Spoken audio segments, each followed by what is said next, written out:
Radio J. Les rendez-vous de l'Écuge. Lise Gutmann. Radio J. Les rendez-vous de l'Écuge, l'émission qui présente les points de vue et les programmes de l'espace culturel et universitaire juif d'Europe. Avec nous, Jean-François Strouf, administrateur de l'Écuge et de l'Institut universitaire Elie Wiesel. Bonjour Jean-François. Bonjour Lise, avec toujours autant de plaisir. Oui, pour moi aussi, bien sûr. Nous commençons sur des chapeaux de roue dès ce soir avec le Ivrit Social Club animé par Revital, un partenariat Écuge OSM, Organisation sioniste mondiale. Et pendant que nous sommes dans le Ivrit Social Activité, vous voyez, moi je continue en anglais, annonçons aussi le prochain Ivrit Social Brunch. Alors ça fait 2 activités avec Revital. La première, c'est Lishmor al-Kesher, garder le contact. C'est très important parce que dans ce Ivrit Social Club, qui a lieu dès ce soir avec toujours comme d'habitude, 18h30 pour le niveau intermédiaire, 20h30 pour le niveau avancé et les perfectionnements, une discussion sur les médias israéliens. Donc c'est passionnant important, parce que oui. c'est aussi le vocabulaire qui est employé dans les médias pour dire des choses sur les actualités ou sur, par exemple, l'actualité artistique ou sur des faits de société. Quels sont les mots que les médias emploient qui ne sont pas toujours le même vocabulaire que le Ivrit Shel Yom Yom, l'hébreu courant, l'hébreu de la rue, c'est pas toujours le même. Bien sûr. Puisqu'on y est, comme tu le dis, le dimanche 25 mai à 13h15, c'est le Ivrit Social Brunch. Et le Ivrit Social Brunch, c'est comme le Ivrit Social Club, à part qu'on mange, que ça n'a pas lieu le jeudi soir et que ça a lieu le dimanche à 13h15. Mais qu'on ne parle pas la bouche pleine. Et qu'on ne parle pas la bouche Voilà, pleine. Et j'avais envie de le dire. Et ça tombe bien. Même en hébreu. Ouais, parce que c'est un truc autour de la recette de maman. Encore Je mieux. pense que Revital s'est inspiré de la fête des mères et a dit on va parler des recettes de maman. Et donc ça donne une occasion très intéressante de participer à la discussion. Il y a environ 20 et quelques personnes autour de la table. Et Ça va finir en yiddish, ce Ivrit Social Club, avec le gefilte fish. oui, Je le sens arriver. ou des engueulades sur les recettes. Voilà. J'ai la meilleure Sur recette, de etc. couscous, etc. Mais ils peuvent se disputer, mais s'ils se disputent, C'est en hébreu. C'est en hébreu. Voilà, c'est ça la contrainte. C'est que si on n'est pas C'est d'accord sur ça une qui recette, fait toute la différence. voilà, si on n'est pas d'accord sur une recette, on peut le dire, mais il faut le dire en hébreu. Voilà. Revital n'aime pas quand les gens substituent la discussion en hébreu à une discussion en français parce qu'on ne sait pas dire les mots. Ben alors, si on ne sait pas dire les mots, on est justement là pour les apprendre. Exactement, voilà. Donc, plusieurs événements autour du Ivrit Social, soit club, soit brunch. Pour tout ça, on va sur écuge.fr. Absolument. On continue en musique avec Jazz à l'Écuge, ce même jeudi soir avec Bill Pierce, saxophone ténor et soprano, Olivier Huttman au piano, Thomas Bramery à la contrebasse, Jean-Pierre Arnaud à la batterie. On les écoute.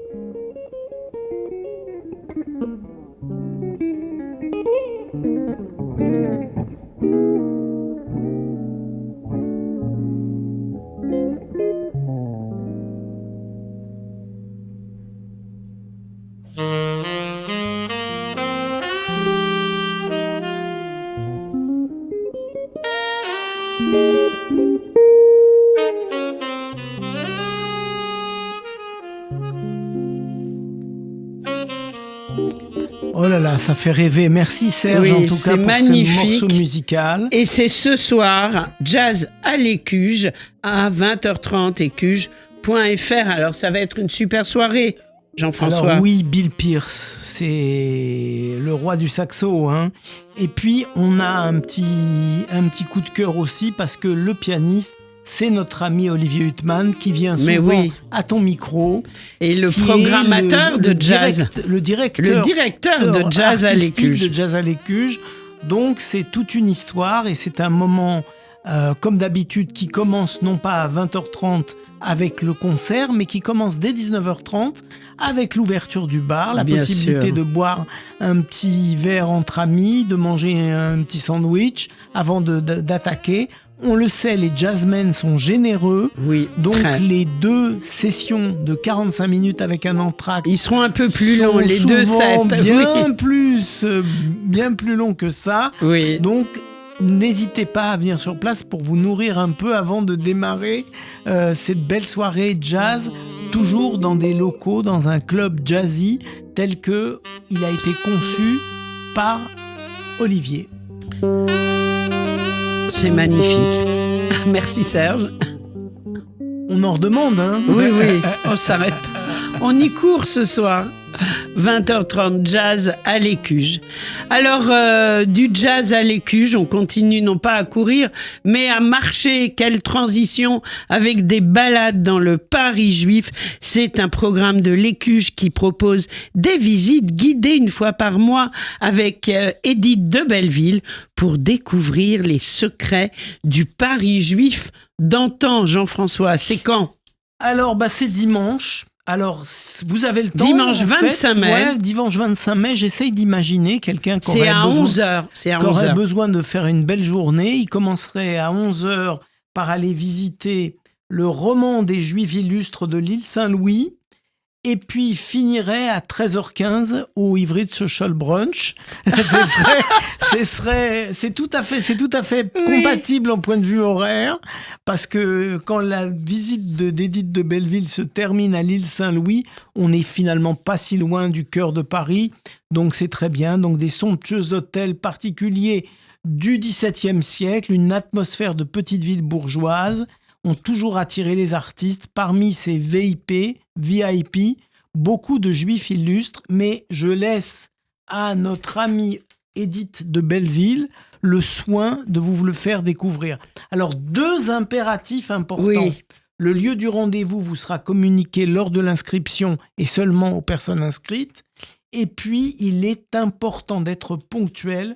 Pour des raisons d'organisation, les retardataires ne pourront malheureusement pas suivre la visite, c'est évident, parce que comme ces gens se déplacent, après qu'ils jouent à la chasse au trésor pour retrouver Edith et ses invités.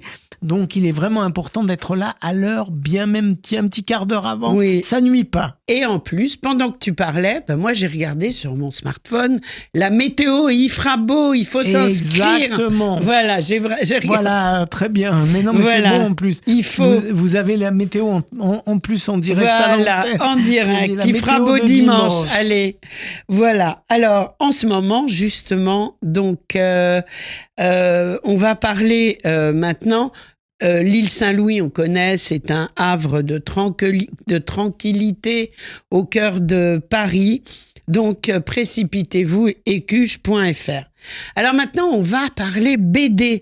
À l'occasion de la parution de la BD, La Maison des Enfants, que j'ai reçue d'ailleurs vraiment à lire, aux éditions Plein Vent, l'Écuge invite Pierre Roland Saint-Dizier dans le cadre du programme BD à l'Écuge, une soirée animée par Chaim Muzikant, lundi 26 mai à 19h30. On veut en savoir plus. Alors oui, d'abord c'est un très beau programme animé par Chaim Muzikant sur scène et dans les coulisses par Léa Stanislas, une capacité à aller chercher toutes les BD, ensuite à trier celles qu'il faut absolument promouvoir, dont il faut absolument parler.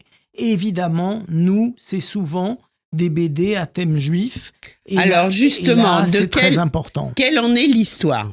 C'est la Maison des Enfants. Cette maison qui a abrité pendant la Seconde Guerre mondiale près de 500 enfants juifs, aussi bien des tout-petits que des adolescents, sauvés de la déportation grâce à la complicité active de la population de Moissac, des véritables justes, et particulièrement des 2 mères qui se sont alors succédé à Moissac, et donc des artisans de la ville qui emploient en apprentissage les adolescents de la maison des enfants, et donc un moment de mémoire, mais un moment de mémoire heureuse, puisque les enfants ont été finalement sauvés à cette occasion.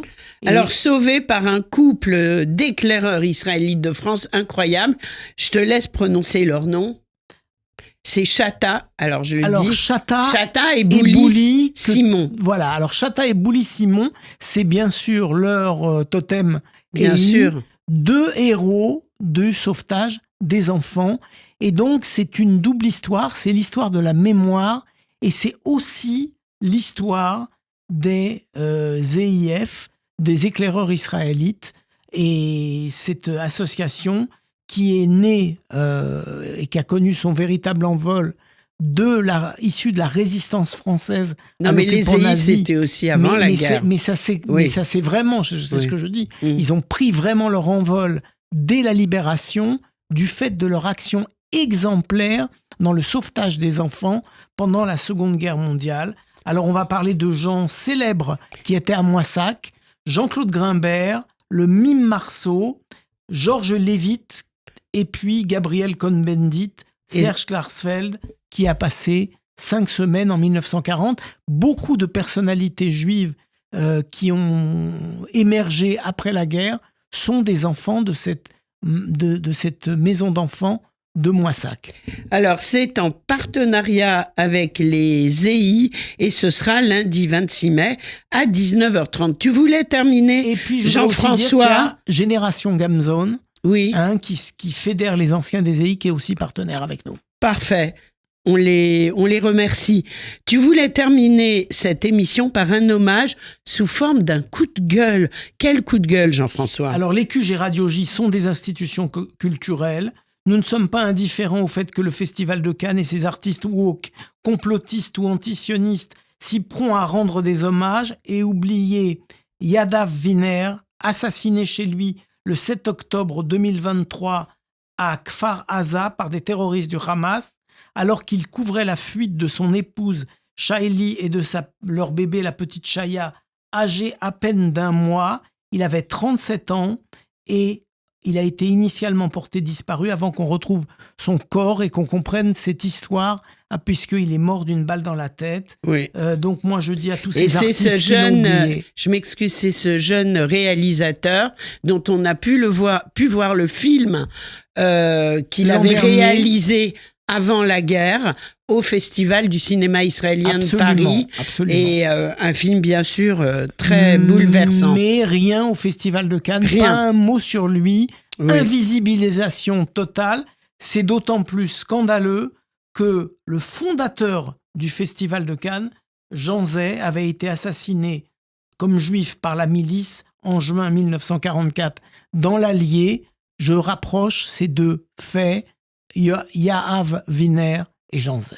Et nous, nous rendons hommage à Yahav Viner. Alors, pour tout cela, Jean-François, un site.